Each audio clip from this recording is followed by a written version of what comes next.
Welcome back. Last time, the emitter resistor earned its keep. It put beta into the denominator and our operating point stopped wandering. But I have a confession. Beta is still in the formula and the leash that depends on the dog is only half a leash. Real designs go one step further. They stop asking the transistor to set its own base voltage and instead they hold that voltage from outside with two plain resistors, a voltage divider. And here is the promise of today's lesson, because it sounds almost too good. At the end, we will swap our transistor for one with 4 times the beta. 4 times. And we will watch the collector current move by about 1%. To earn that, we first solve the circuit exactly, and along the way, we pick up one of the most powerful tools in all of circuit theory, the Thevenin equivalent. Here is the circuit. A 22-volt supply sits at the top. The collector path is familiar. Down through R sub C, 10 kilo-ohms, into the collector. The emitter goes to ground through R sub E, 1.5 kilo-ohms. Our leash from last time, still on duty. Beta is 140. The new part is on the left. 2 resistors stacked between the supply and ground.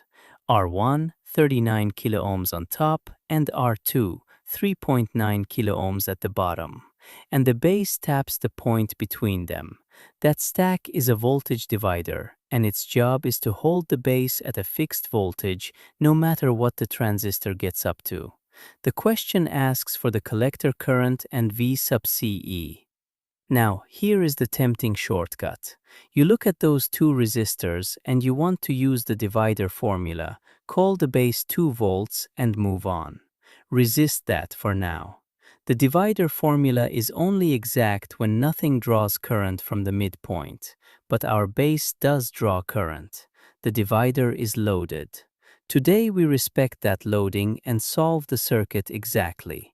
And for that, we need a tool that can swallow the supply and both resistors and hand us back something simple. The tool is called the Thevenin equivalent, and the idea deserves a slow look because you will use it for the rest of your life.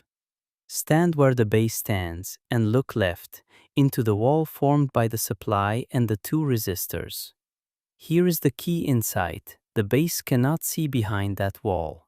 It only feels 2 things, how hard the wall pushes and how much the wall resists. So if we replace the entire wall with 1 battery and 1 resistor that push and resist in exactly the same way, the transistor will never know the difference. Finding those 2 numbers takes 2 short experiments. Experiment 1 gives the resistance. Switch the supply off. A dead voltage source is just a wire, so the top of R1 drops down to ground. Now look into the terminal again, R1 to ground, R2 to ground, both leaving from the same point. 2 resistors from the same point to the same place. That is a parallel pair. Watch them merge, product over sum. 39 times 3.9 is 152.1. 39 plus 3.9 is 42.9. Divide them, 3.545 kilo-ohms. That single resistor is experiment 1's answer, the Thevenin resistance. Experiment 2 gives the voltage. Switch the supply back on and leave the base terminal disconnected. No load, nothing drawing current. Now the only path for current is a straight down the stack, out of 22 volts through 39K through 3.9K to ground. 1 loop, 1 current. 22 volts divided by the total, 42.9 kilo-ohms. Volts over kilo-ohms gives milliamps, 0.5128 milliamps. Keep an eye on that number, by the way. Half a milliamp flowing down the ladder. It returns at the end of the story. The open terminal sits at the top of R2, so its voltage is this current times 3.9K, 0.5128 times 3.9, almost exactly 2 volts. That is the Thevenin voltage. And now the magic moment. The wall collapses. The supply and both resistors fold into a single 2-volt battery behind a single 3.545 kilo-ohm resistor. The base feels exactly what it felt before, but the left side of our circuit is now one battery and one resistor. We have just made this problem look exactly like the last two lessons. Redraw it and look how friendly it became. A 2-volt source through 3.545 kilo-ohms into the base. Emitter through 1.5 kilo-ohms to ground.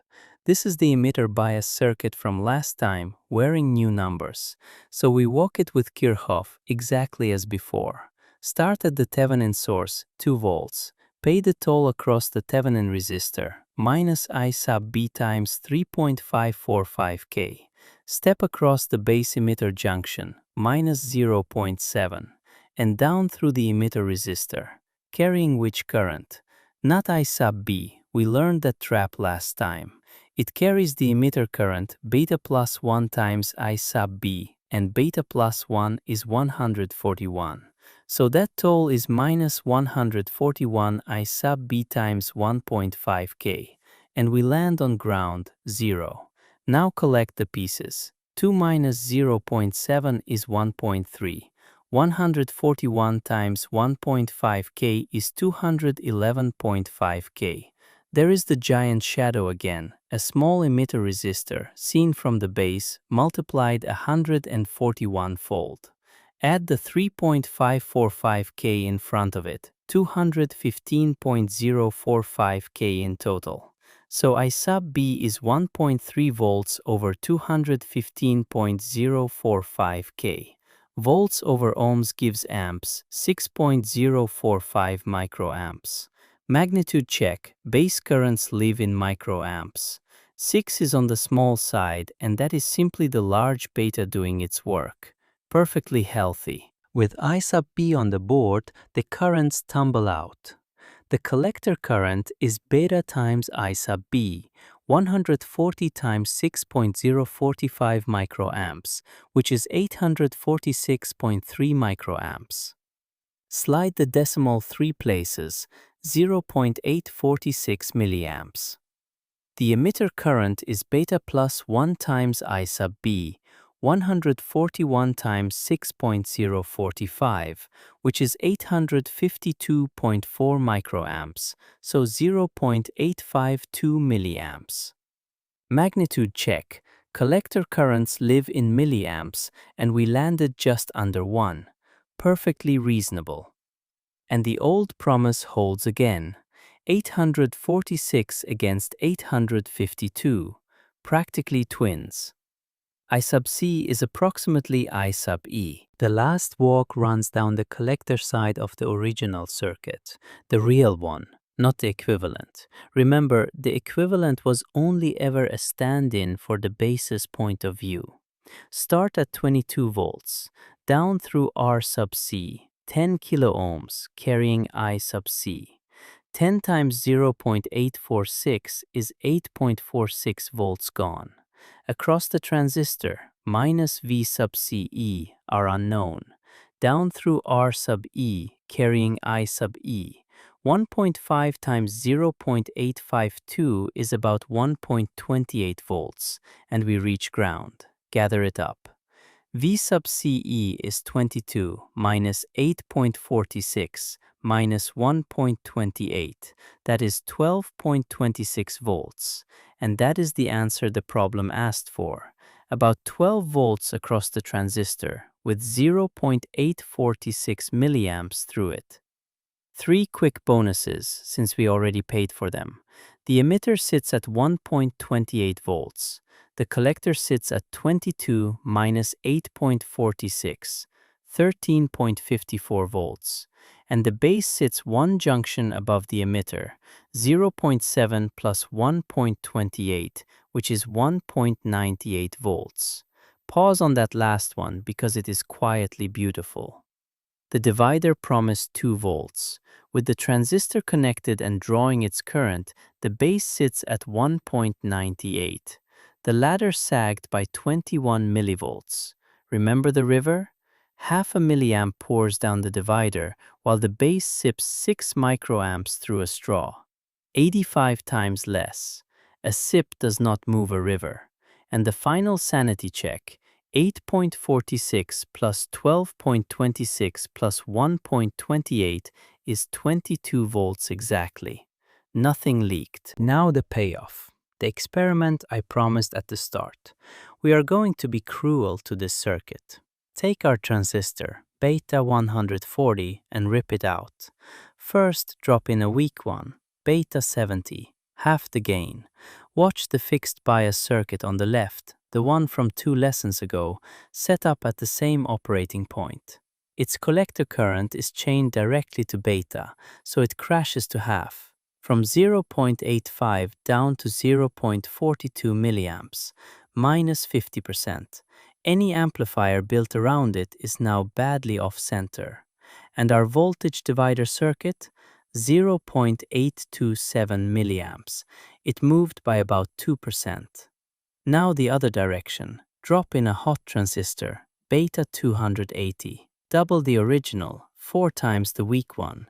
Fixed bias doubles, 1.69 milliamps, and its V sub CE collapses toward 5 volts, sliding toward saturation, the edge of clipping. Ours? 0.856 milliamps, 1% up, 4-fold beta, 1% of motion. Why?